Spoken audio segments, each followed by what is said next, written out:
A storm is brewing in F1 as Red Bull faces unexpected turbulence. Recently, their highly anticipated crash test turned into a dramatic failure, sparking curiosity and leaving fans eager for answers. What does this mean for Red Bull's 2024 season? Join us in this video to learn about the crash test drama, exploring the implications and potential challenges that lie ahead. Red Bull's start to the 2024 season isn't going as planned. After totally dominating the 2023 season by winning 21 out of 22 races, things are taking a different turn. They were all set for a massive upgrade with the new RB20, but the first test didn't go well. And guess what? It's a big deal because passing this test is crucial for the car to be officially ready for action. This isn't just a little hiccup, it's a major letdown. You see, every Formula One car must pass crash tests to ensure they're safe to hit the track. Unfortunately, Red Bull's RB20 failed Granfield, UK's first dynamic frontal homologation test.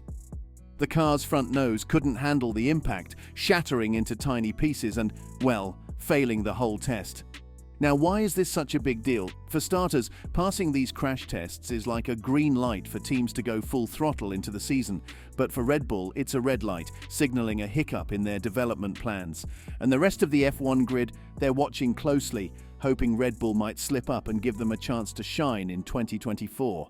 This news might sound like music to the ears of Red Bull's competitors, but the big question is whether this setback could throw Red Bull off track. Could it be a game changer for other teams hoping to get an edge over Red Bull?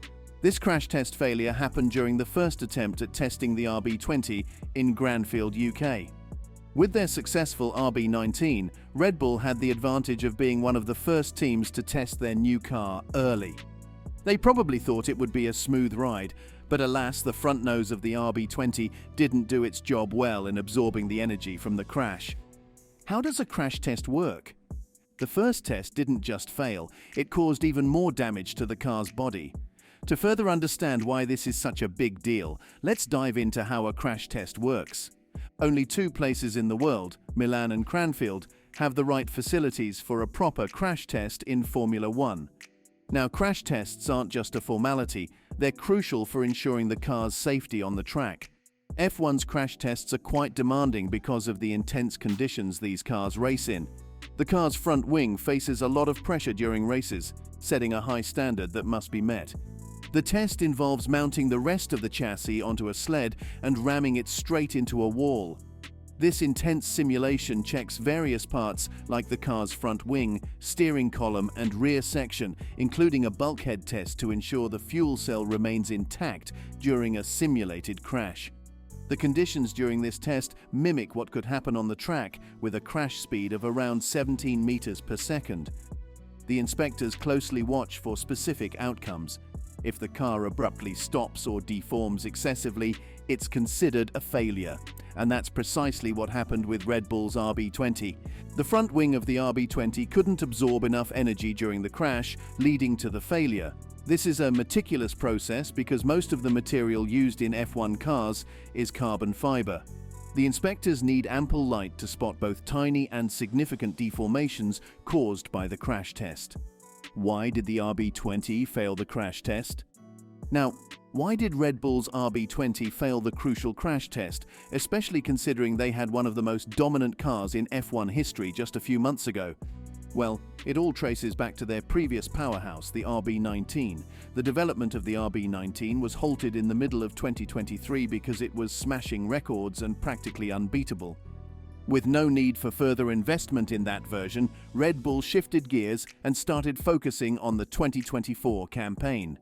Here's where things get interesting. Red Bull took a more aggressive approach with the RB20. Why, you ask? They were a bit concerned that the competition in 2024 might close the gap. Team bigwig Adrian Yi kept emphasizing that the 2023 dominance wouldn't be a repeat, and the team should brace for a much tighter competition in the upcoming season. Now let's rewind a bit. One of the issues the RB19 faced, and this goes back to the RB18, was its weight. Red Bull tried hard to shed as much weight as possible throughout their upgrades. The crash test failure hints that maybe, just maybe, the RB20 went a bit too far with this weight-shedding mission. The RB19 was above the minimum weight limit of 798 kg, and Adrian Newey spilled the beans in an interview. He highlighted that making the car lighter would be a primary goal for the upcoming season. Red Bull aims for evolution, not revolution, indicating that they want gradual improvements rather than a complete overhaul. Red Bull's challenges and strategies for the 2024 F1 season. In 2023, Red Bull faced some challenges during their testing sessions. While the tests didn't go as planned, it doesn't mean Red Bull is giving up on the upcoming season. Instead, it gives them a chance to fix their issues before the races begin. Hera, one of Red Bull's key figures, had previously mentioned concerns about their 2024 challenger, the RB20. She noted that they were seeing diminishing results from the wind tunnel, meaning the improvements from the previous year were becoming harder to achieve. Despite a fantastic season, if these issues persist, Red Bull might need to reconsider some aspects of their design. Adrian Newey, a crucial figure in Red Bull's design team, might have to go back to the drawing board to address parts of their philosophy and design that aren't working correctly. This could provide an advantage to Red Bull's rivals heading into the 2024 season. Red Bull's plan is clear. They aim to continue their domination with the tools they have. However, as other teams close the gap and the FIA puts a halt to developing 2026 cars before 2025, the 2024 season could take a different direction. One specific area Red Bull needs to focus on is the front nose design of the RB20. While challenges exist, given their progress in the current technical era, it's unlikely to be a massive setback for Red Bull.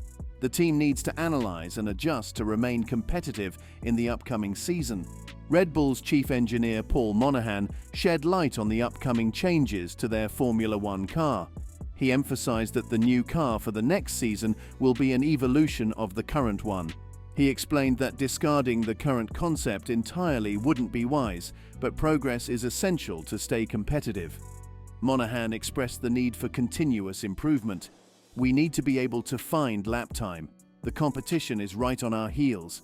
If they take a step, we have to take a bigger step in RB2. The lessons learned from the current car will contribute to the evolution, incorporating both the positives and areas for improvement. Reports suggest that Red Bull is also focusing on upgrading the Venturi channel panels, a crucial part of maintaining the car's balance close to the ground. This, in combination with the double-floor sideboard design, sets a standard for the rest of the grid. Despite Red Bull's meticulous work, a recent crash test failure highlights that perfection is elusive. Having the most time to work on the RB20 doesn't guarantee getting everything right on the first try. Max Verstappen acknowledged there are still areas for improvement, particularly the car's performance on street circuits. Moreover, besides the impressive performance in the 2023 season, there's one area where they faced challenges: street circuits. The only race they lost in the season was at Singapore, a street circuit. Max Verstappen, the three-time world champion, expressed concerns about the RB9's performance in low-speed corners and curves, identifying it as a potential weak point. Verstappen emphasized the need to address this weakness for the upcoming season, specifically mentioning street circuits and low-speed curbing. His comments raised discussions within the team about areas that require improvement. Pierre Vacher, a key figure in the Red Bull team, acknowledged Verstappen's concerns and added insights.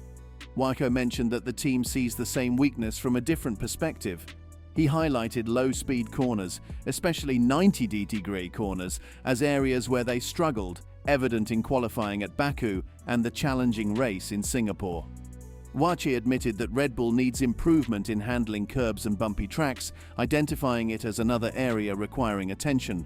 He emphasized the constant need for improvement in Formula One, stating that there's never nothing for free in this business.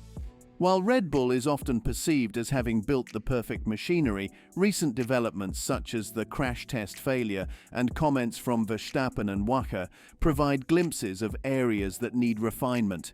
This gives hope to their rivals, Mercedes, Ferrari and McLaren, that they can compete closely in the 2024 season. So, what do you think of the Red Bull's failed crash test? Comment below your views and subscribe for more.